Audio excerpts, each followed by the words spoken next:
문제의 성격에 따라서 작성 목적이 결정된다라고 할 수 있고, 또 그러한 것은 또 이러한 연구 문제들을 뒷받침해주는 이론에 따라서 연구 문제들이 설문 문항들이 어떤 것들이 어느 범위에서 이루어져야 될 것인가, 그 범위를 확정해주는 부분들이 있다라고 할 수 있어요. 그래서 그런 부분들은 연구 문제를 바탕으로 해서 이런 범위나 목적, 설문지 목적을 확정하는 게 첫 번째 순서고, 자, 그게 됐으면 이제 질문 내용을 어떤 질문을 할 것인가, 이 내용을 결정해야 되겠죠.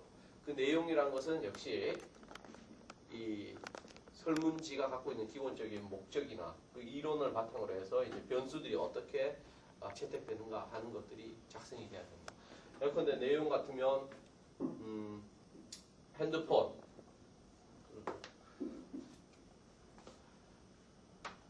핸드폰의 디자인 중에서 어떤 디자인을 가장 좋아하십니까? 그래서 디자인을 쭉 나열할 수도 있겠죠. 그 다음에 색상은 어떤 걸 좋아하십니까?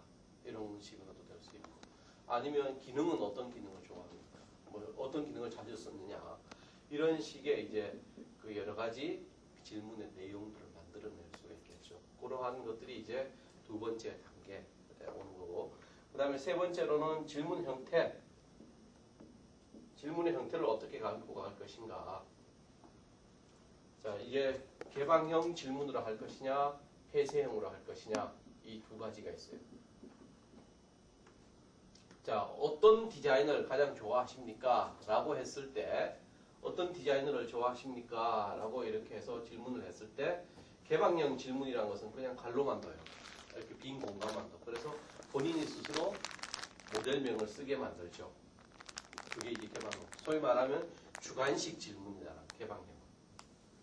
주관식 질문을 하는 것이고, 폐쇄형이라는 것은 거기다가 1, 2, 3, 4 이렇게 해서 선택하는 거예요. 예컨대 뭐 스카이 무슨 모델, 그 다음에 애니콜 무슨 모델, 이렇게 쭉 5개를 해놓고 그 중에 몇 번이냐 체크하도록 하는 거. 이게 폐쇄형이죠. 폐쇄형이라는 것은 여기 이외에 다른 답을 할 수가 없도록 하는 거죠. 그래서 여기 물론 뭐 여기 기타 이렇게 해가지고 또 이렇게 약간의 혼용을 해서 쓰기도 합니다. 그렇지만 이것도 역시 폐쇄형으로 볼 수 있어요. 그래서 개방형 질문을 할 것이냐, 폐쇄형 질문을 할 것이냐. 왜 개방형과 폐쇄형의 차이를 두느냐. 개방형 같으면 이제 다양한 의견들을 취합이 가능하겠죠. 그죠? 본인들이 가지고 있는 여기에 제시되지 않은 모델들에 대해서도 얘기를, 답을 구할 수가 있죠. 폐쇄형은 반면에 이렇게 정해져 놓으면 이걸 굉장히 구조화하기 쉬워요. 구조화하라는 게 계량하기, 숫자로 환산하기가 쉽죠. 1번이다 그러면 뭐라고 금방 떠올라. 이런 식으로 이제 답안, 어제 우리 했던 거 리커드 척도, 이게 바로 이 전형적인 폐쇄형 질문으로 가는 거죠. 이 폐쇄형 질문 했기 때문에 점수들을 환산이 쉽다라고 그랬죠. 그죠? 5점, 4점, 2점, 1점 이런 식으로 점수에서 문항별로 쭉 해서 합산할 수 있는 그런 어떤 아주 단순한 계량화가 가능한 그런 척도들을 바로 폐쇄형 질문으로 가능하다.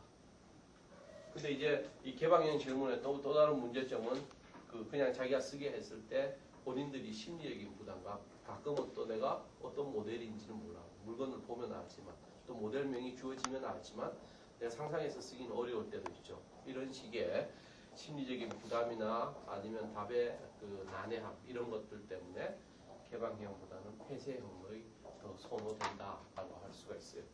자, 그게 바로 질문의 형태입니다. 그 다음에 네 번째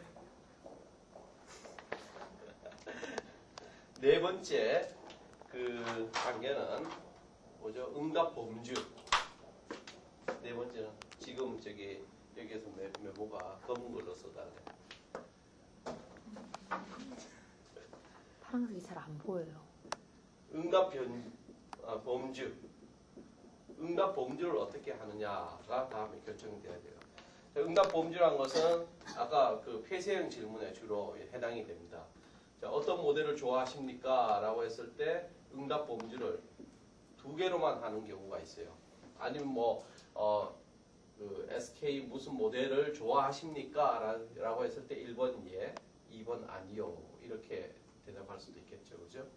자살 모델에 대해서 쓰고 계십니까? 쓰고 있다, 아니다. 이런 식으로. 예냐, 아니냐로 이렇게 두 개로만 딱 그 응답 범주가 주어지는 경우에 이제 이분법이라고 해요. 이분법. 이분형 응답 범주다라고 얘기해요. 그 다음에 1, 2, 3 해서 3개 이상, 뭐 그 이상도 되겠죠. 이 3개 이상일 때는 선다형이다. 선다형. 어떤 모델을 좋아하십니까? 뭐 이렇게 LG의 무슨 모델, 삼성의 무슨 모델, 펜텍의 무슨 모델, 이렇게 여러 가지 모델들을 제시할 수 있겠죠. 그죠? 그런 걸 선다형이라고. 그 다음에 등급형이 있어요. 등급형이라는 건 뭐냐면, 그게 연속적인. 예컨대 1번이 매우 만족하다. 2번이 약간 만족. 3번이 그저 그렇다. 4번이 별로 만족 못한다. 불만이다. 5번이 전혀 만족하지 않는다. 이런 식으로 1년의 순서, 연속성, 등급을 기준으로 해서 이렇게 응답 범주를 나눠놨을 때 이것을 등급형 혹은 척도형이다라고 해요. 그 다음에 서열형 같으면 그 다음에 예컨대 여기서 한번 보죠. LG의 무슨 모델, 삼성의 무슨 모델, 펜텍의 무슨 모델 한 몇 개가 이래 주어졌어. 이 중에서 좋아하는 모델의 우선순위를 기록하시오. 이런 우선순위를 기록하도록 하는 게 있죠. 그죠? 그런 질문 되어 있어요.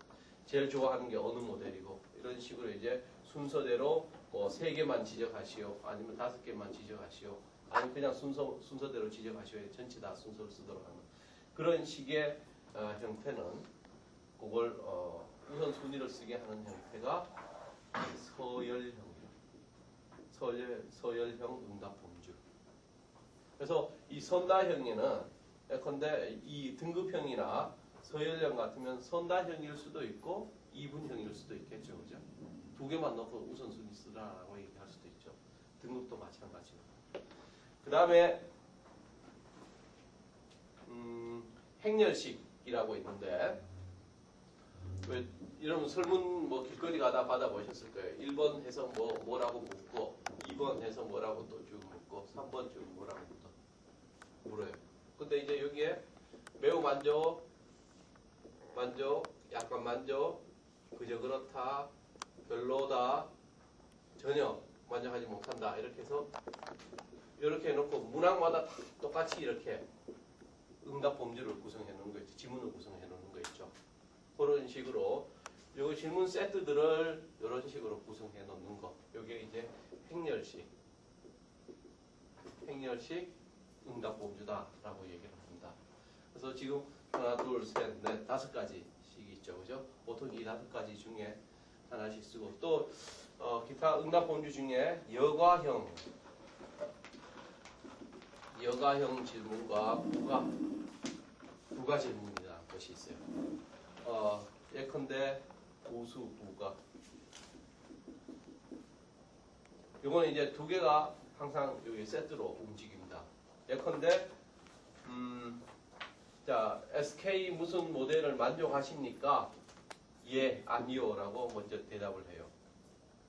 그러면 그 만족한 사람 중에 그 다음 질문이 뭐냐 하면 예라고 대답한 사람만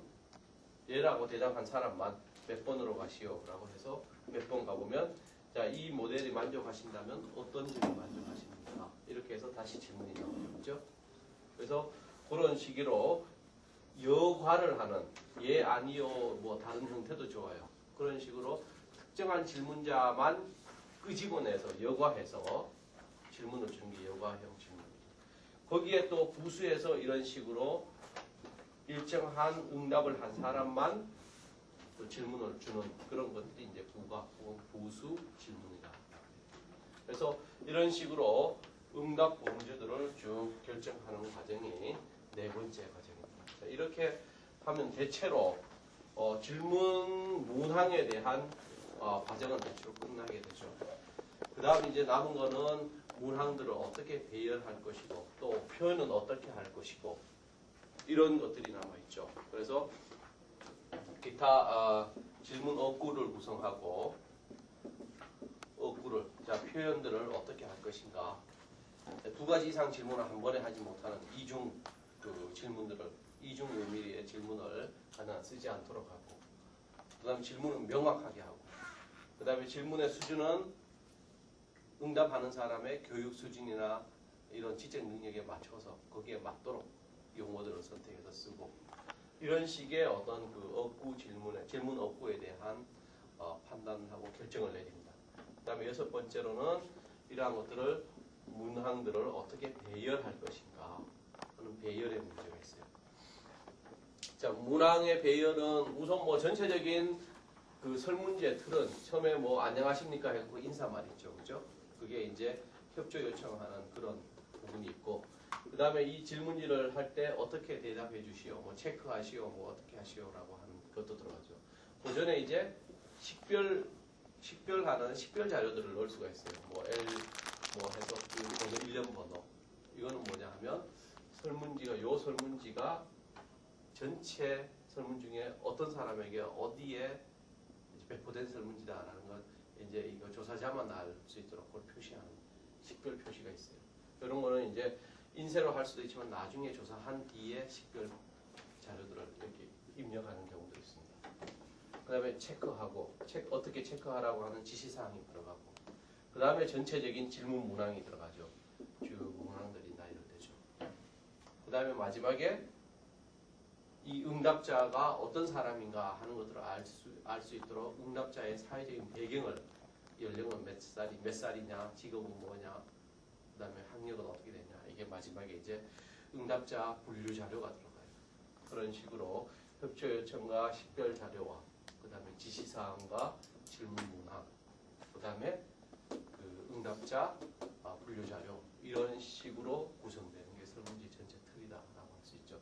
그리고 이 질문 문항은 그러면 어떤 순서로 구성하느냐, 뭐 여러 가지 그 상황에 따라서 달라요. 연구 문제에 따라서 다르고, 또 이 대답하는 응답자의 특성에 따라서 달라요. 대체적으로 일반적으로는 소위 깔때기형이라 그래서 일반적인 문제를 먼저 묻고 나중에 자꾸 범위를 좁혀 들어가서 나중에 우리가 진짜 알고자 하는 건 거의 마지막에 이제 응답하도록 하는 그런 원칙으로 하고, 또 쉬운 문제부터 시작해서 어려운 문제, 객관식으로 해서 아까 폐쇄형이라고 했죠. 폐쇄형 질문부터 시작해서 나중에는 이제 개방형 질문으로, 이런 식으로 응답하는 사람이 부담을 안 느끼고, 그 다음에 일련의 그 내용들, 논리적인 체계 이런 것들이 맞도록 그렇게 배열을 하면 돼요. 꼭 그거에 일반적인 그 형태는 존재하지만, 배열의 형태는 존재하지만 반드시 지켜야 하는 건 아닌 일종의 그 여러 가지 경험에 의해서 나오는 일종의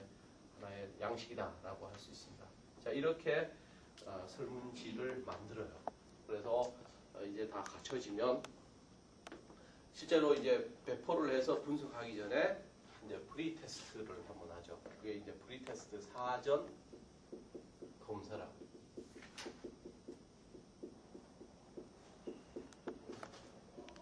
이 사전 검사라는 것은 설문지 자체가 제대로 됐는지 안 됐는지, 우리가 알고자 하는 것들을 제대로 알 수 있는지 설문지들을 한번 점검해보는 과정이 프리테스트예요.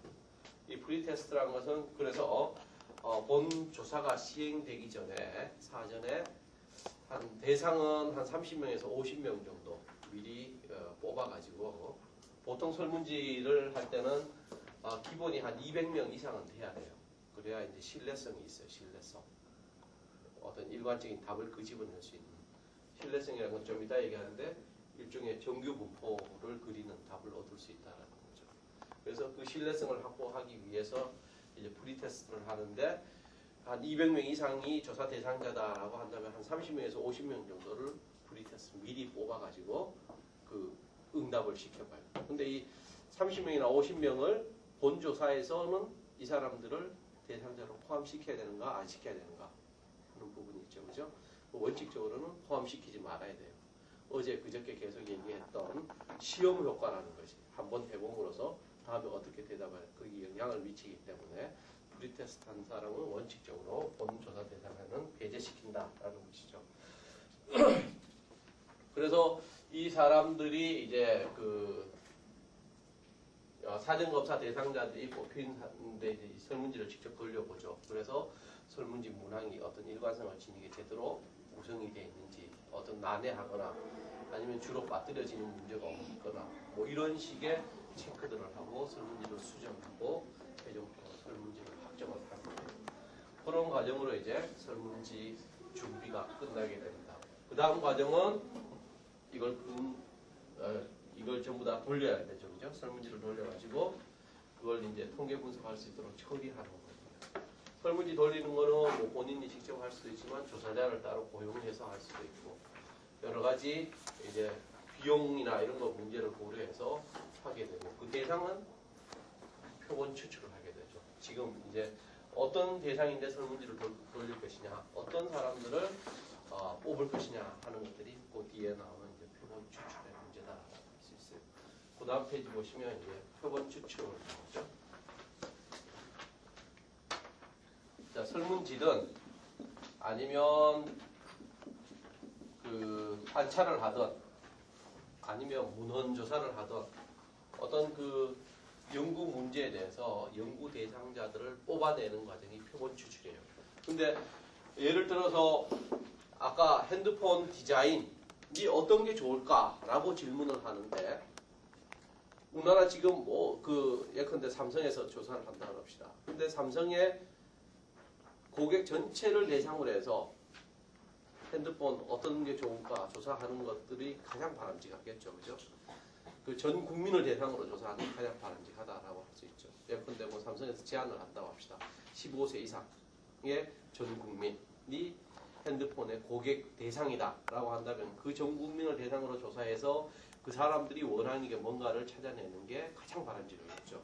그런 것들을 이제 전수조사라고 해요. 전체 모든 사람들을 조사하는 게 전수조사라.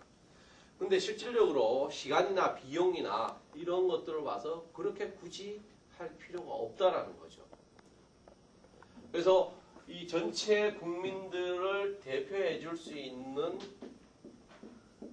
몇 사람들을 뽑아서 이 사람들만 제대로 뽑아서 대표성 있는 사람들로 뽑아서 조사를 하면 이 전체를 조사하는 거하고 똑같은 효과가 나가. 때로는 오히려 이게 더 바람직할 수도 있어요. 이 사람들 약간의 그 조사에 관련된 훈련을 하면 올바른 대답을 할 수도 있겠죠. 그죠? 전수조사 같으면 전체적인 교육 같은 걸 못 시키니까 왜곡된 그 답이 많이 포함될 수도 있겠죠. 그렇지만 트레이닝된 응답자들만 대상으로 하면 올바른 대답이 나올 수도 있어요. 그래서 오히려 전수보다 표본 조사가 나을 경우도 있다. 이렇게 대표성 있는 몇 사람만 뽑아서 하는 것들을 표본 조사라고. 자, 이 표본 조사가 제대로 이루어지기 위해서는 아까 계속 얘기했듯이 대표성이 있어야 돼요. 뭐를 대표해요? 이 전체를 대표할 수 있어야 돼요. 전체를 우리 통계학적인 용어로 뭐라 그러죠? 모집단이라고 하죠. 이 모집단 안에서 대표성을 지니는 표본을 제대로 추출하느냐 안 하느냐 하는 문제가 표본 추출이라. 다른 말로 표집이라. 그래서 통계학에서는 대부분의 경우 이 표본을 추출해서 합니다. 물론 사례수가 워낙 작은 경우, 자 지금 여기 앉아 있듯이 한 20명 정도 된다라고 한다면 20명만 전체 모집단으로 해서 내가 이 지금 강의에 대한 만족도를 조사한다라고 한다면 20명 정도는 그냥 전수조사 하는 게 편하죠. 여기서 표본을 뽑아서 하고 이러면 오히려 왜곡의 가능성이 있어요. 그래서 표본의 수가 워낙 작을 때, 조사의 대상의 수가 작은 경우에는 전수조사가 바람직하지만 일정 규모 이상일 때는 표본조사를 원칙으로 한다라고 할 수가 있어요. 그래서 이 대표성을 어떻게 확보하느냐 하는 거죠. 그래서 이 대표성이 확보되는 것은 결국 이 모집단의 특성을 제대로 반영하고 있다는 거죠. 그래서 요 사람들만 뽑아서 했지만 나머지 뽑히지 않는 사람들까지도 대표한다라는 거죠. 그건 뭐냐? 요 사람들 조사를 보다 더 일반화시켜서 다른 데도 적용할 수 있다라는 거죠. 그래서 일반화의 문제다라고 할 수 있어요. 대표성을 확보한다라는 것은 결국 일반화할 수 있는 토대를 만드는 거고, 일반화라는 것은 지난 시간에 외적 타당도를 높이는 거다라고 그랬죠. 그죠? 바로 이 대표성 있는 표본을 추출하는 것은 조사의 외적 타당도를 높이는 중요한 요소다라고 얘기를 할 수 있어요. 그래서 이 모집단의 집합적 성격과 표본의 성격이 정확하게 일치하는 그런 표본을 뽑는 과정이 대단히 중요하다라고 할 수 있죠. 또 하나는 표본의 크기예요. 자, 그러면 과연 얼마만큼 뽑아야 될 것이냐 하는 거죠. 표본의 크기. 뭐 바람직하기로는 이 모집단 전체를 뽑으면, 즉 전수를 조사하면 대표성이 가장 확실하게 확보되겠죠. 그죠? 근데 이제 그럴 수 없을 때 어느 정도까지 뽑아야 되느냐 하는 것이 바로 표본의 크기라고 하고, 이 표본의 크기는 직접적으로 대표성하고 밀접한 관련을 가집니다. 즉 표본이 적합하냐 아니냐 하는 하나의 판단의 기준이 될 수도 있어요.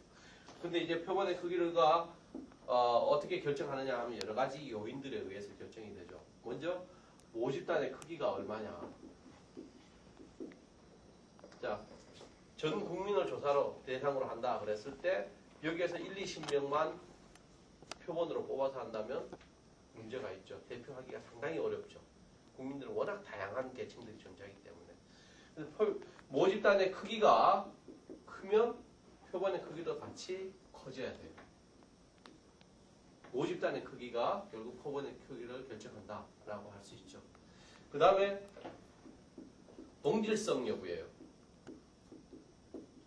자, 모집단이, 자, 우리 여기 같이 이미 우리 지난 학기에 조사론을 들은 사람들이요. 그리고 또 사회복지학과 2학년이라는, 그 다음에 1년 동안, 1년 반 동안 이제 같이 하면서 우리 조직 문화에 대해서 상당히 익숙해진 사람. 이 사람들은 굉장히 동질적인 성격의 사람들이다라고 할 수 있겠죠. 근데 지금 가다가 왕십리역 있는 데 가서 사람들 그냥 한 20명 그냥 불러 모아가지고 조사한다라고 하면 그 사람들은 굉장히 이질적이겠죠. 그죠? 학력 차이도 나고, 나이 차이도 나고, 지역적인 차이도 나고, 그 다음에 지금 시간에 촉박한 거 아니고, 막 이런 차이도 나고, 대단히 이질적인 집단일 수가 있어요. 자, 이와 같이 모집단이 동질적인 경우하고 이질적인 경우에 표본의 크기는 달라집니다. 동질적인 집단은 몇 명만 뽑아도 전체를 대표할 수가 있겠죠. 성격들이 다 비슷하니까. 근데 이질적인 집단은 그렇지 않죠. 그 성격마다 대표하는 사람들을 뽑아야 돼요. 그래서 동질성 동질성이 크면 클수록 표본의 크기는 작아질 수가 있겠죠. 그런 어떤 표본의 크기를 결정짓는 한 요인이다라고 얘기할 수 있어요. 그 다음에 표본 추출 방법에 있어서도 표본 추출 방법을 뭘로 택하느냐 하는 것도 이제 표본의 크기에 영향을 미칠 수 있다. 먼저 이따 뒤에 나오지만 표본 추출 방법은 크게 확률 표본 추출하고, 그 다음에 비확률 표본 추출이 있죠. 자, 어제 잠깐 얘기 나왔었죠. 그죠? 확률 표본 추출은 뭐라 그랬어요? 주사위 던져서 그냥 나오듯이 무작위로 뽑는 것들이에요. 그래서 이 확률 표본 추출이라는 것은 내가 뽑힐 확률이 얼마다라는 것을 알고 있어요. 주사위로 나오면 내가 주사위 중에 한 번호를 택했다라고 하면 내가 뽑힐 확률은 6분의 1이죠. 정확하게. 그죠? 비확률 표본 추출은 내가 뽑힐 확률을 몰라. 그 대신에 조사자가 임의로 뽑아요. 임의로. 그래서 자, 이런 어떤 차이가 있는데, 예컨대 표본 추출 방법 중에 확률 표본 추출 같은 경우에 이 경우에는 이제 몇 명을 뽑을 것인가 하는 게 결정적인 요인은 뭐냐 하면 시간이나 비용 문제예요. 그리고 조사자가 자, 이 연구 문제 적어도 몇 명 정도 돼야 되겠다라고 하는 판단이에요. 그런 판단들을 기준으로 해서 표본의 크기가 결정되어지고, 비확률 표본 추출은 자, 내가 임의로 뽑아서 이제 표집하기 때문에 임의로 뽑으려면 어떻게? 이 모 집단에 대한 성격들을 나름대로 먼저 조사가 돼야 되겠죠. 그죠? 그래서 그 모 집단이 갖고 있는 분포라든지 아니면 평균이라든지 아니면 그 신뢰 수준, 우리가 또 허용하는 오차가 얼마나 될 것인가, 오차의 허용 범위가 어떻게 될 것인가, 이런 것들을 전부 고려해서 비확률 표본 추출은 표본의 크기가 결정이 돼야 돼요. 예컨대 그 내가 조사하고자 하는데 이제 오차의 범위가 크다, 허용하는 오차의 범위가 크다라고 하면 대충 뽑아도 여기에 들어갈 수 있겠죠. 그죠? 그 다음에 신뢰 구간도 마찬가지고. 분산이 많이 되어져 있으면, 그 자료의 특성이 분산이 많이 되어 있어. 그러면 분산이 되어 있는 그 특성들에 따라서 대표를 뽑아야 되니까 좀 더 많은 표본의 크기가 필요하겠죠. 이런 식으로 이제 그 방법, 그러니까 표본 추출 표집 방법이 뭐냐에 따라서 표본의 크기가 달라져야 된다라고 할 수 있죠. 이와 같은 것이 표본 추출의 기본적인 특성입니다. 대표성을 지니고 있어야 되고 또 표본의 크기가 결정되고 그러한 과정들이 이루어지면 실제적으로 이제 그 사람들을 대상으로 해서 아까 설문지를 하든지 관찰을 하든지 해야 되겠죠. 자, 그러면 그 다음에 이제 표본 추출의 과정은 어떻게 되느냐? 표본 추출은 어떤 과정을 거쳐서 이루어지냐? 즉 우리 프린트물 보면 5가지 과정이 있죠, 그죠? 모 집단을 확정하고 그 다음에 표집 프레임, 표집 틀이라고 하죠. 표집 틀을 선정하고, 세 번째로는 표집 방법을 결정하고, 안 보여요? 표집 크기. 5번째. 맞아요.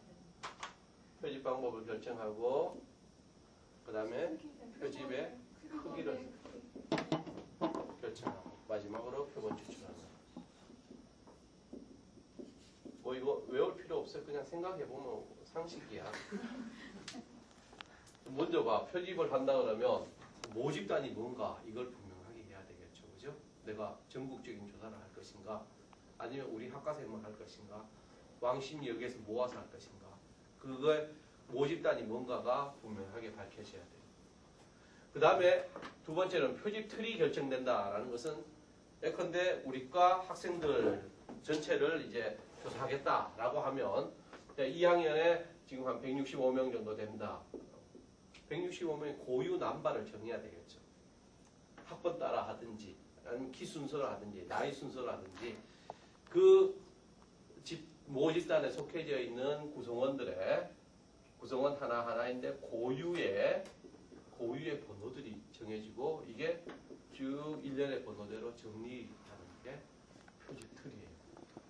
그래서 전국 규모 같으면 그게 다 하기 어려우니까 이제 다른 방법을 쓰겠죠. 인구조사, 센서스 조사해 아니면 주민등록번호로 하든지 뭐 이런 식으로 하고.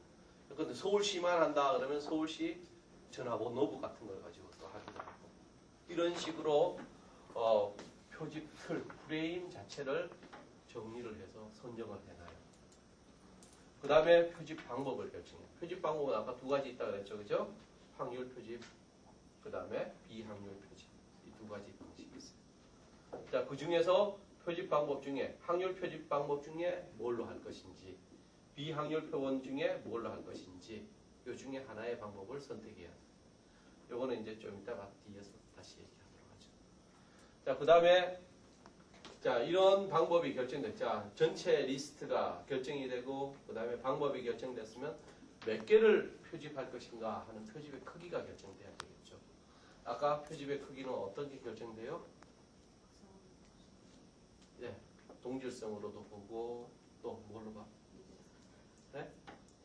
표집 방법, 이 방법이 어떤 걸로 집계 됐는가 하는 것도 있고 모집단의 크기가 또 얼마인가 이런 걸 기준으로 해서 이제 나름대로 조사자 판단에 의해서 표집은 몇 개로 간다. 아까 설문지 하면서 설문지 같으면 신뢰성을 확보하기 위해서 최소한 몇 개 정도 이상은 돼야 된다 그랬어요? 적어도 한 200~300개는 넘어야 된다. 설문지 넘어야 된다라고 하죠. 그룹핑을 했을 때 적당한 신뢰성이 확보될 수 있다고 하는 거죠. 자, 그런 식으로 이제 크기를 교체하고 마지막으로 이제 실제 표본에 추출을 해 나가면 돼요. 그 표본 그러면 이 표본 추출을 하는데 그게 이제 결정적으로 중요한 게 뭐냐 하면 바로 표본 추출 방법이죠. 표집 방법. 표집 방법은 다시 쓰자면 확률 표집 방법이 있고 비확률 표집 방법이 있다. 자, 우선 확률 표집 방법은 아까 얘기했듯이 내가 뽑힐 확률에 대해서 알고 있어요. 그리고 무작위로 이루어져요. 그러다 보니까 자 그런 것들에 이러한 어떤 모든 것들을 알고 있기 때문에 모집단의 성격에 대해서 규모와 성격에 대해서 분명할까요? 불분명할까요? 모집단의 성격. 자기가 뽑힐 확률도 알고 있고 그렇기 때문에 이 모집단에 대해서는 명확하게 알고 있어요. 그 성격도 명확합니다. 그 반면에 비확률 표집은 무작위가 아니고 임의적으로 해요. 임의. 자기가 자의적으로 한다. 자의적으로 한다는 거죠. 그렇기 때문에 이 모집단이 뽑힐 확률에 대해서는 알지 못해요. 내가 뽑힐 확률이 얼마나 되는지 정확하게 알지 못해요. 그렇지만 그리고 모집단의 성격에 대해서도 불분명한 부분이 있어요. 명확하게 규정하기 어려운 부분들이 있어요. 그리고 그렇기 때문에 이게 확률 표집 같으면 굉장히 통계적으로 처리하기가 쉽고 또 오차가 얼마나 될지 계산도 가능하고 이런 장점이 있는 반면에 오차가 얼마인지도 몰라요. 통계적으로 계산하기도 어려워요. 그런 부분들이 있어요. 그래서 이런 장단점이 있지만 물론 이런 것들이 결정되는 기준은 뭐냐 하면 모집단의 성격 같은 것들이죠. 그죠? 모집단의 성격이나 또 조사자의 능력 이런 것들도 또 조사자가 그 모집단에 대해서 파악하고 있는 정도 이런 것들이 이 두 개를 구별해요. 그래서 확률 표집 방법의 일반적인 방법으로는 네 가지가 있죠. 그죠? 단순, 무작위, 표집이 있고 그 다음에 계통적 무작위 표집이 있고 계통적 표집 그 다음에 층화 표집 그 다음에 네 번째로 짐락. 이거 수업 들으면서 이게 막 헷갈렸죠, 그죠? 다 비슷비슷한 것 같고. 자, 이 네 가지가 있는데 이 네 가지 굉장히 구별하기 쉬워요. 굉장히 간단한 거예요. 단순 무작위 표집이라는 것은 그야말로 떡볶이 하는 거야. 우리 어제 얘기했듯이 로또 복권 1번부터 60번까지 넣어놓고 그 중에 한 개가 어떤 게 떨어질지는 몰라. 하나 떨어지면 표집 하나가 결정되는 거예요. 그 다음에 또 그렇게 해서 5개인가? 로또가 숫자가 5개 뽑으면 그게 전형적인 단순 무작위 표집이에요. 그거는 뽑힐 확률을 알고 있어요? 몰라요? 몰라요. 알죠. 뽑힐 확률은 1번부터 60번까지 들어가 있으니까 60분의 1이지 확률은. 한 숫자가 60분의 1의 확률을 알고 있지만 뽑힐지 안 뽑힐지는 모르겠고 아무튼 그런 식으로 자기가 뽑힐 확률을 알고 있고 그 중에서 무작위로 소위 떡볶이식으로 뽑아내는 게 단순 무작위예요. 여기에 이제 두 가지가 있는데 그냥 그렇게 뽑아내는 로또 같은 경우는 한번 뽑힌 번호는 다시 안 뽑히죠. 그죠? 그런 식으로 복원하지 않는 비복원 표본 추출이 있어요. 비복원. 근데 그거 뽑힌 걸 다시 집어넣고 하는 복원 표본 추출이 있죠. 주사위 같으면 복원이겠어요? 주사위 던지는 거는 복원이겠어요? 비복원이겠어요? 복원이죠. 그거는 1번 뽑혔다 해고 주사위 1번 떼내고 할 수는 없잖아. 그죠? 그런 식으로 이제 이루어지는 것이 단순 무작위 표식이다. 자, 이런 거는 아까 얘기했듯이 이 절차라는 것은 자, 뽑기 전에 아까 표집 프레임이라는 걸 만들죠. 우리 165명 중에서 뽑는다라고 하면 165번의 고유의 번호들을 매겨줘요. 그래서 고유의 번호를 할당하고 그 다음에 표본을 몇 개 뽑을 것인가가 결정되면 바로 이런 식으로 뽑기로 들어가면 돼요. 굉장히 간단한 방법이에요. 근데 문제는 이것들이 굉장히 하기가 어렵다라는 거죠. 그냥 우리 같으면 165명 정도는 뭐 간단하니까 그냥 뽑아가지고 내가 전화를 하든 어떻게 하든 설문지를 보내가지고 받으면 되는데 전 국민을 대상으로 할 경우를 생각해봐요. 주민등록번호로 해가지고 그 사람이 어디 있는지 어떻게 보내야 될지 지리적인, 시간적인, 그 다음에 정보의 제한 이런 것들 때문에 단순 무작위 표집이 어려운 경우가 굉장히 많아요. 대단히 어려워요. 실제적으로 쓰려고 하면. 예를 들어 중학교 2학년들의 학교 풍경 문제를 알고 싶다라고 했을 때 중학교 2학년 전체를 놓고 그죠? 표지 프레임을 만들어야 돼요. 그 다음에 걔들 중에서 누구든지 무작위로 뽑아야 돼요. 난수표 같은 걸 이용해가지고. 근데 그 뽑아놓고는 그 해에 대해서 접촉하기가 상당히 어려운 부분도 많죠. 그래서 현실적으로 연구자의 제한이나 시간, 비용상의 제한 때문에 이 단순 무작위 표집이 이용되기 어려운 부분이 많아요. 가장 또 이상적이긴 하죠. 가장 바람직한 방법이에요. 그렇지만 현실성이 부족하기 때문에 쓰는 게 굉장히 제한적이에요. 자, 그 다음에 계통적 표집이 있어요. 이 계통적 표집이라는 것은 그냥 이 단순 무작위 표집이 좀 어려워서 이게 보완하기 위한 방법인데 예를 들어서 165명이 있어요. 우리 과 학생 165명이다. 이 중에 뭐 그냥 계산을 간단하기 위해서 그냥 합시다. 이 중에 20명을 표본으로 뽑겠다. 20명. 20명을 표본으로 뽑겠다. 계산 편의를 위해서 160명으로 합시다. 160명 중에서 20명을 뽑겠다. 그러면 이걸 160 나누기 20 하면 8이라는 간격이 있어요. 그죠? 이게 K라고 합니다. 간격. 자, 우리 순서대로 표지 프레임을 해놓고 8명마다 한 명씩 뽑으면 20명을 뽑을 수 있어요. 그죠? 그런 식으로 뽑는 게 계통적 표집이에요. 근데 이제 이게 그 조사자의 임의적인 그런 걸 방지하기 위해서 첫 번째 번호는 그냥 임의로, 무작위로 뽑습니다. 예를 들어서 1번부터 시작해서 1번 뽑고 21번 뽑고 41번 이렇게 처음 뽑는 게 중요하죠. 여기에 이제 오류가 들어갈 수 있다는, 임의가 들어갈 수 있다는 자의적인. 그래서 이 첫 번째 뽑는 걸 무작위로 그냥 예컨대 160번까지 놓고 그 중에 하나를 뽑아요. 그래서 만약에 55번이 나왔다 그러면 20번, 75번, 95번 이런 식으로 넘어가서 165번 이렇게 하고 다시 165번이 없으니까 145번 그 다음에 5번 이렇게 다시 넘어가죠. 그렇게 해서 20개가 찰 때까지 계통적으로 밟아나간다 라고 해서 계통적 표집이에요.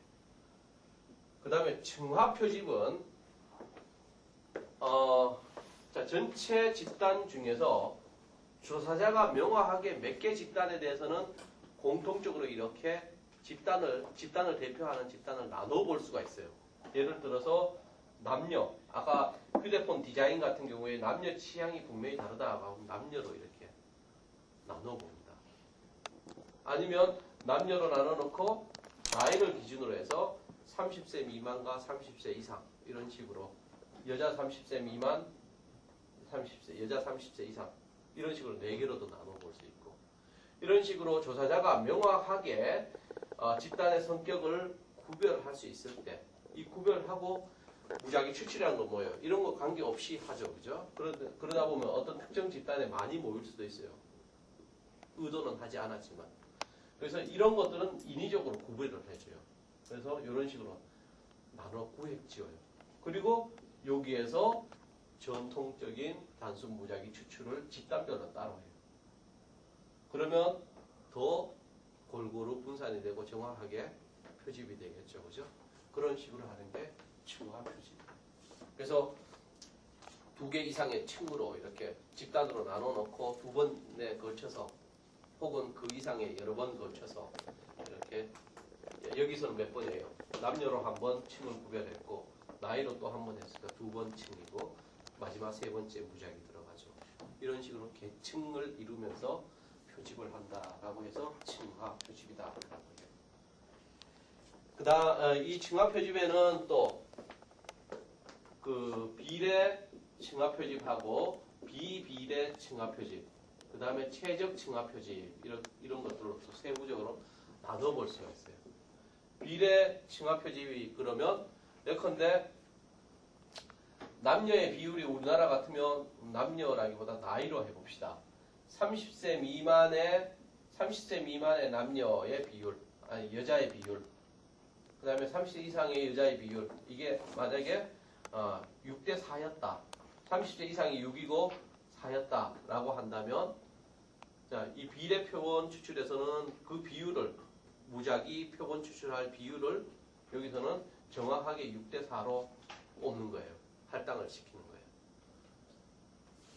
근데 비비례라는 것은 6대 4지만 실질적으로 소비자들의 취향이나 아니면 소비자들의 어떤 그 여론, 이런 것들의 어떤 그 영향력이 30세 미만이 훨씬 더 크다. 패션을 선도한다.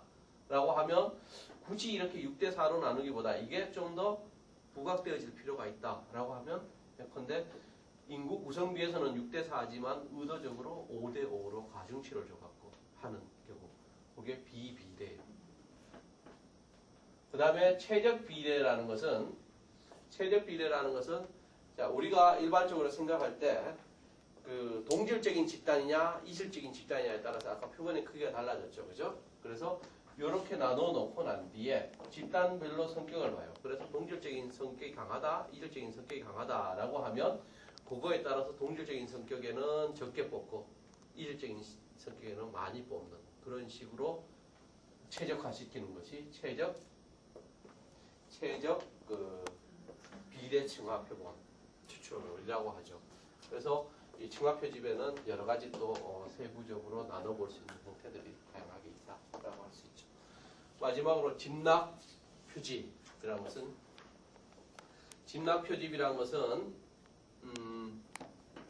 내가 수업 시간에 예를 들었던 게 이제 그 행정 단위별로 그죠? 자, 우리나라 전체 조사를 한다. 아까 핸드폰 조사를 한다 그러면 먼저 광역시별로 나누죠. 서울, 경기, 인천, 강원, 충청 뭐 이런 식으로 쭉 나눠요. 그 중에서 한두 개만 딱 뽑아. 요거는 이제 임의적으로 뽑는 거죠. 임의적으로 뽑아요. 자, 그러면 나머지 집단들은 일단 표본 대상에서 탈락을 해요. 자, 서울 중에서 내려가서 강남구, 성북구, 무성구 해갖고 쭉 있는데 그 중에 강남구하고 성북구가 뽑히고 나머지는 다 다시 없어요. 여기서도 마찬가지. 여기 뭐 충청도라 그러면 천안, 뭐 예산 이렇게 했는데 천안하고 당진이 뽑혔어. 이런 식으로. 그 다음에 또 여기 내려가면 강남구 중에서 무슨 동 있죠. 그 다음에 예산군 중에도 무슨 군 있고 이렇게 해서 뽑힌 것들 나중에 보면 무슨 동 예컨대 몇 통까지가 나올 수도 있죠. 근데 대체로 이제 무슨 동이나 그 정도 범위까지 계속 내려간다.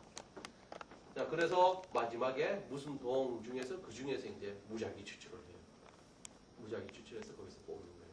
여기까지는 상당히 인위적이죠, 그죠? 사실 이 부분은 확률 표집보다는 비확률 표집에 가까워요. 그렇지만 마지막에 무작위 추출하기 때문에 여기에 포함이 됩니다. 자, 근데 이제 이렇게 단계별로 내려가서 보통 이게 정부 출연 연구기관이나 이런데 연구기관에서 할 때 이 집납 표집을 많이 해요. 전국적인 조사를 할 때, 전국적인 조사가 필요할 때.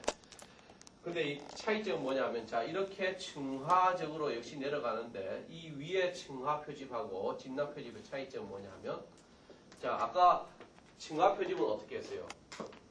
집단을 나누는데 동질적인 성격의 집단들로 나누었죠, 그죠? 집단 내의 성격은 동질적이에요, 이질적이에요? 동질적이죠. 예. 집단 간에는 다르고 이질적이죠, 예. 그죠? 그렇게 층화 표집 구성을 하는 데 비해서 여기가 중요해요. 자, 서울시, 인천시 뭐 하고 이렇게 이 성격이 동질적이에요, 이질적이에요? 이질적이죠. 그죠? 여기에는 뭐 인구나 나이나 아니면 그 다음에 성별이나 이런 패션에 대해서 대단히 다른 감각을 지닌 사람이 서울에 다 모여 있잖아요. 그죠? 그래서 이질적인 집단 표집은 집단 내에는 이질적인 성격. 그 다음에 층 간에는 집단 간에는 동질성을 오히려 지니고 있죠. 서울의 그 서울의 소비자의 취향이나 그 다음에 인천의 소비자의 취향이나 비슷한 측면이 있죠. 그래서 그건 오히려 동질적인 성격을 가지고 있다라고 할 수 있죠. 자, 이렇게 네 가지가 확률 표본 추출, 확률 표집에 해당하는 것이다.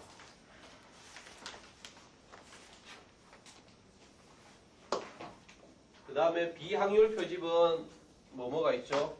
임의 표집, 그 다음에 판단, 할당, 누적 이렇게 표집 방법이 있어요. 임의 표집이라는 것은 그냥 조사자가 예컨대 우리 165명 중에 내가 몇 번 조사 대상으로 그냥 뽑아서 그냥 하는 거예요. 임의로. 그건 이제 조사자의 전적으로 재량의 판단에 따라 있죠. 그래서 거기에는 뭐 어떤 적어도 없어. 그냥 조사하고 싶은 사람. 그런 경우가 보통 석사 논문 쓸 때 제일 많이 발생하죠. 근데 이제 그게 뭐냐면 대표성 문제가 굉장히 취약해요. 그런데 청소년의 학교 폭력 조사한다 그랬을 때 내가 누구 친구가 중학교 선생이야. 그럼 그 선생인데 그냥 줘가지고 부탁을 해갖고 그냥 받아와요. 그게 전형적인 임의 표집이죠. 그건 무작위 식도 아니고 그죠? 대표성도 없어요. 예컨대 대표성을 가지려면 시골의 중학교, 서울의 중학교, 그 다음에 학년별 이렇게 막 여러 개의 특성, 남녀 이렇게 해서 분산을 시켜가지고 아까 학년 표집 쪽으로 나가야겠죠. 그 중에 무작위로 뽑아야 되는데 임의란 건 그런 거 고려하지 않고 그냥 뽑는 거예요. 그래서 대표성에 문제가 있을 수 있다. 그렇지만 굉장히 시간이나 비용이 절약되겠죠. 그죠? 그리고 쉽게 할 수 있어요. 용이하게. 근데 판단 표집은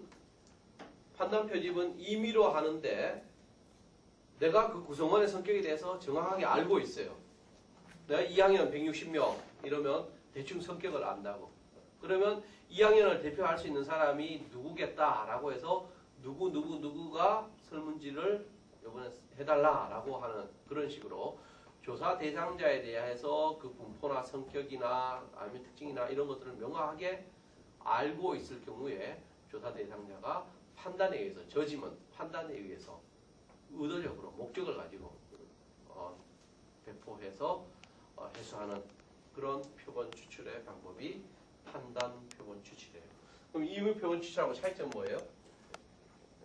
임의 표본 추출하고 차이점은 조사 대상자의 성격을 모르고 하고 알고 하는 차이죠.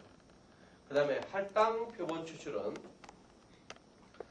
자, 이 전체 집단이 있으면 아까 층화 표집과 마찬가지로 이걸 임의로 할당을 해요.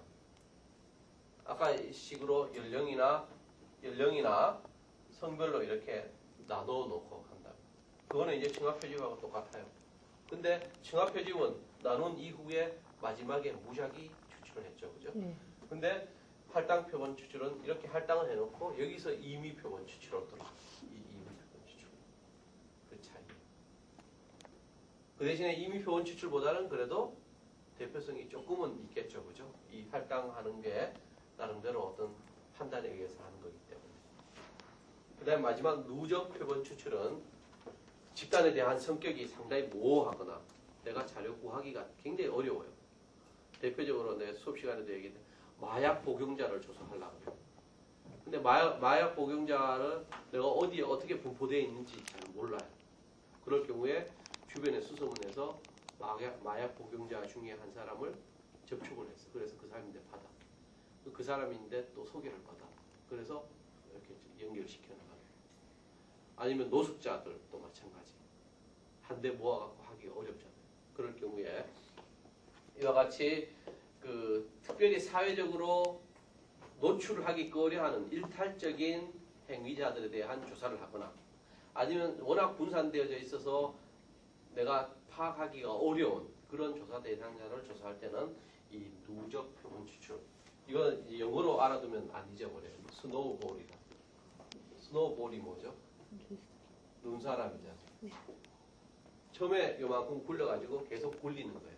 그러면 자꾸 눈덩이처럼 커지죠. 그죠? 그런 식으로 표본을 확대해 나가는 방식. 그게 누적 표본 추출이다.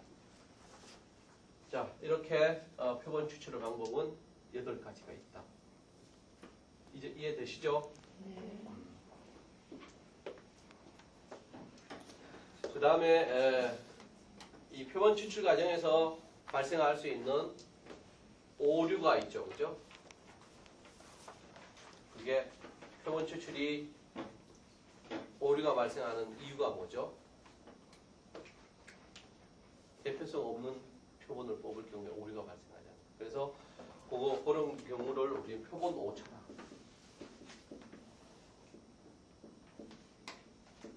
표본 오차. 표본 오차라는 것은 표본 오차라는 것은 표본 추출 과정에 생기는 그런 발생하는 오차. 얘기했는데 아까 항율 표집과 비항율 표집이 있었잖아요. 그죠? 항율 표집에서는 이 오차를 계산할 수 있다 그랬어요? 없다 그랬어요? 있다 그랬죠. 이게 통계적으로 계산이 가능하다. 비항율 표집에서는 그게 잡히질 않아요. 그러니까 계산이 불가능하죠. 통계적인 처리가 불가능해요. 자, 이런 표본 오차가 발생한다. 근데 이 표본 오차와는 달리 비표본 오차도 있어요. 이 비표본 오차라는 것은 표본 추출 이외의 과정에서 발생하는 오차를 비표본 오차라고 하는데 대표적으로 표본 추출을 하는 전 단계인 아까 프레임, 표본 틀, 표집 틀 만드는 거 있죠. 그 과정에서 오차가 발생할 수도 있어요. 예컨대 모든 국민들이 표본 추출 프레임으로 들어가야 되는데 일부 국민들이 빠진다거나 아니면 우리 160명을 해야 되는데 그 중에서 일부를 누락시켜가지고 그 아예 애당초부터 모집단 자체가 표본 추출 대상에서 일부가 제외되는 그런 경우도 이제 발생할 수 있고 그 다음에 표본 추출을 하거나 이런 과정 속에서 이제 면접도 하고 이런 것들이 필요한데 면접상의 오류나 아니면 그 어떤 체계적인 오류라고 해서 특정한 집단의 특성들이 어떤 편향되게 나타나는 지난 시간에 우리 체계적하고 비체계적 배웠죠. 그죠? 비체계적은 무작위 오출이다.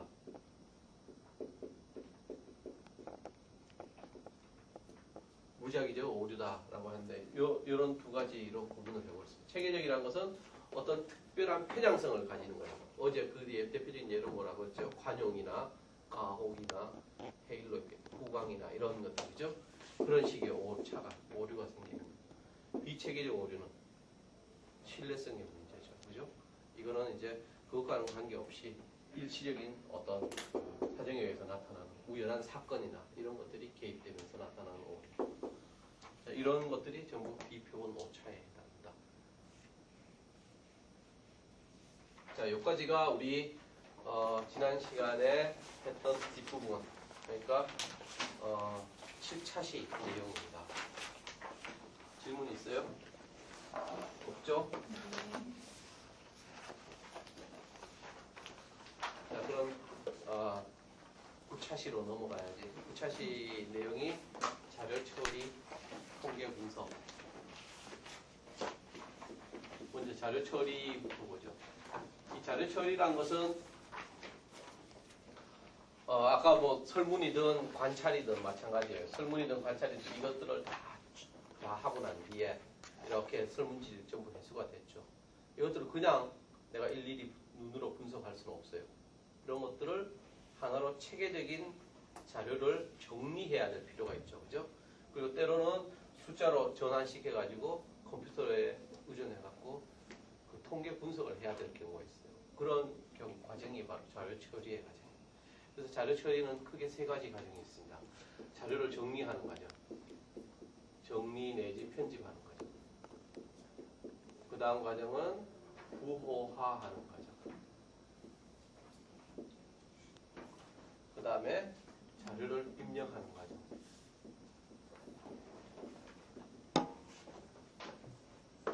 이 세 가지 과정으로 이루어진다. 자료 처리라는 것은 뭐 원래 우리가 통계 분석이 가능하도록 원 자료들을 재처리하는 과정이다라고 할 수 있고, 그 다음에 이 전산이 가능하도록 그렇게 부호화하거나 기호나 부호를 통해서 기호로 전환하는 과정이다라고 할 수가 있어요. 먼저 이 자료 정리 편집이라는 것은 자료들이 뭐 자료가 하나만 딱 있으면 그건 정리할 필요가 없겠죠. 근데 자료는 대부분의 경우 복수로 굉장히 많이 있죠. 아까 설문지 같은 뭐 2, 300부 이렇게 모아놓으면 이것들이 한눈에 볼 수 있도록 일목요연하게 정리가 돼야 될 필요가 있어요. 그래서 정리를 하는 과정이 필요한데, 이 과정에서 보면 설문지를 뒤지다 보면 어떤 사람들은 한 몇 문제 응답하고 나머지는 안 해버리는 경우 있죠. 그죠? 그런 경우에는 이제 자료에 적시성이 없으니까 빼거나, 아니면 그 응답을 했는데 그 중에 몇 개가 빠졌어. 그럴 경우에는 이 추적을 해가지고 그 사람 있는데 다시 한번 질문을 해서 대답을 구하게 할 수도 있고, 아니면 그냥 무응답으로 처리할 수도 있고, 이건 조사자의 판단에 따라서 할 수 있습니다. 그런 식으로 하거나, 아니면 표현 자체가 개방형 질문 같으면 이제 주관식으로 쓰게 하는데, 그러할 경우에 표현이 애매한 경우가 있죠.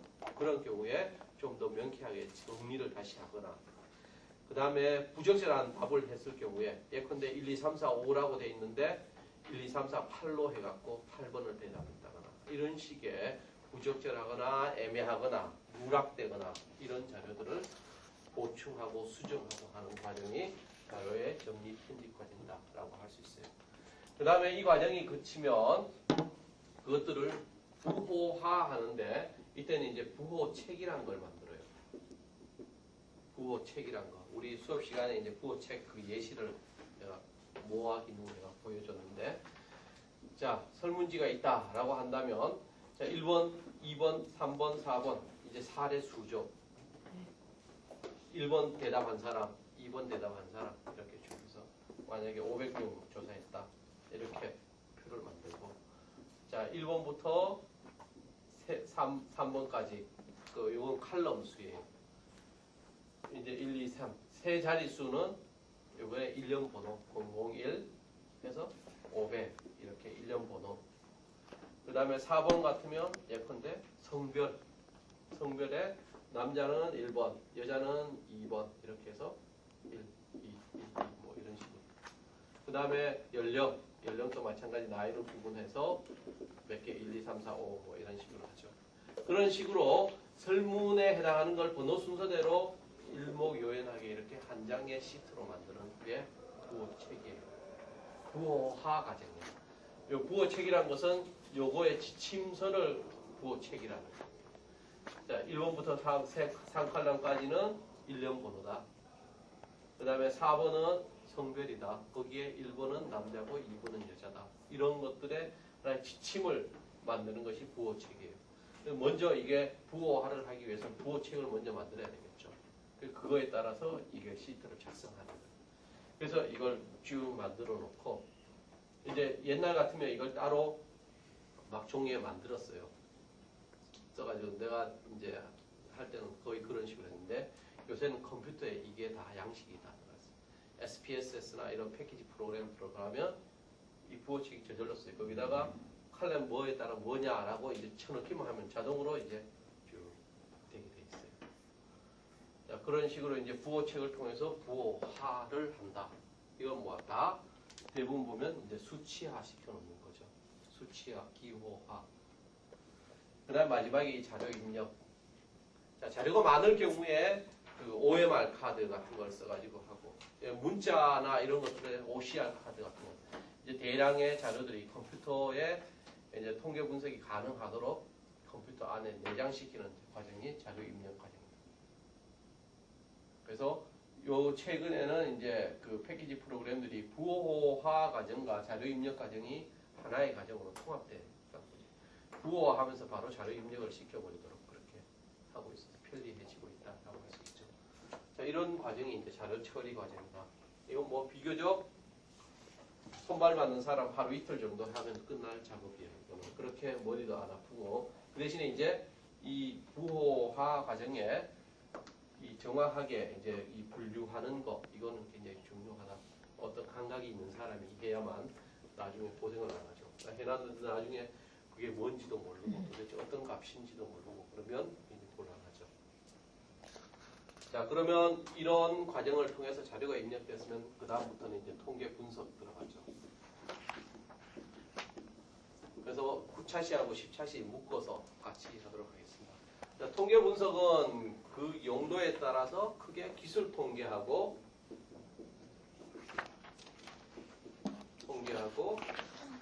추론 통계로 나눠볼 수 있어요. 기술 통계는 가장 기초적인 내용들을 다루기 때문에 기초 통계다라고 하기도 해요. 반면에 추론 통계는 그걸 기술 통계를 이용해서 하기 때문에 고급 통계 혹은 추론 통계, 추리 통계다라고 하기도 해요. 그래서 이 두 가지로 나눠서 9차시에서는 그냥 간단하게 이렇게 소개만 해놓고 10차시에 이제 기술 통계하고 추론 통계, 10차시에 기술 통계, 11차시에 추론 통계를 했는데 이거 같이 묶어서 보도록 하죠. 자, 먼저